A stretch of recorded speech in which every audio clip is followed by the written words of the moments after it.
Okay, so today what I'm gonna do is I'm just gonna write some derivative properties here.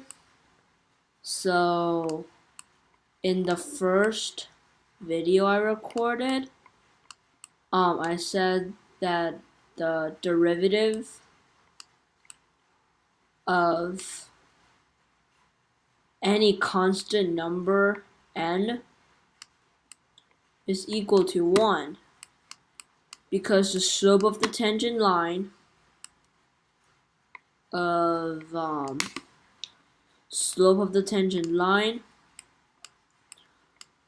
y equals n. No, sorry, it's 0.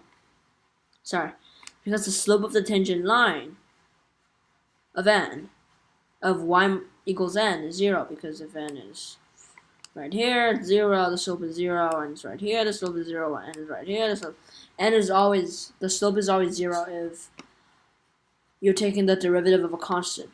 And the second thing is that the derivative of let's say of x to the n power. Well, that's just a power rule, right? So this is called the power rule. Well, the power rule states that the derivative of x squared, s to the n power, is equal to n times x to the n minus 1 power. Well, let's just do example. So let's say x squared. In that case, n equals 2. Right, I'll write in here. In that case, n equals 2. So that means that this equals n equals 2. So according to power rule, we move the 2 front. So it's 2. And then x, right? 2x to the n minus 1 power. So it's 2 minus 1, which is 1. So it's 1 power, which is basically just x.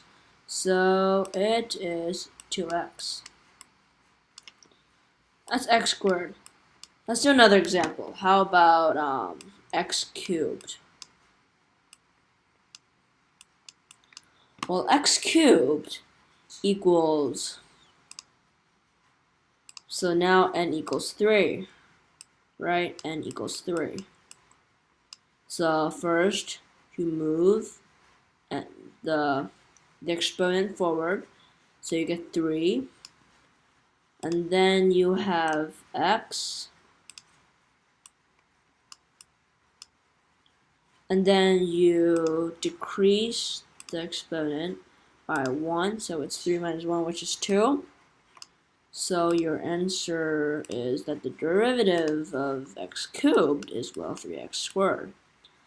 So now let's use the power rule and go back to our first simple rule here, for our first simple property. The derivative of a constant equals 0. Okay, let's actually do this using power rule. So we know that any constant, right? Well, because this is derivative of a constant, right?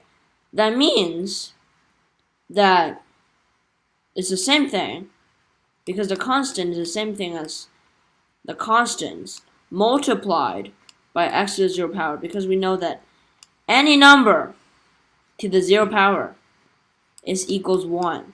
So that cancels out if we're actually calculating. So we know that. So we know that derivative, I'm going to use this color that I used here.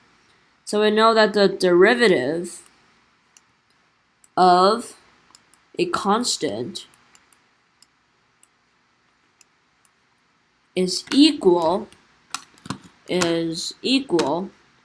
to the derivative of the constant times x to the power of 0. Right? Well, use our power rule. So, we move the 0 forward, move it forward, and we decrease that by 1. So if we move the 0 forward, what do we get? We get a 0 here. That 0 multiplies some sort of stuff, which always ended up with 0. So no matter what n is, the answer is 0. So we can actually use the power rule to prove it. So yeah, in this video I'm just gonna do that. In the next video I'm gonna just talk about some other rules like product rule and quotient rule maybe. And yeah, that's it for this video.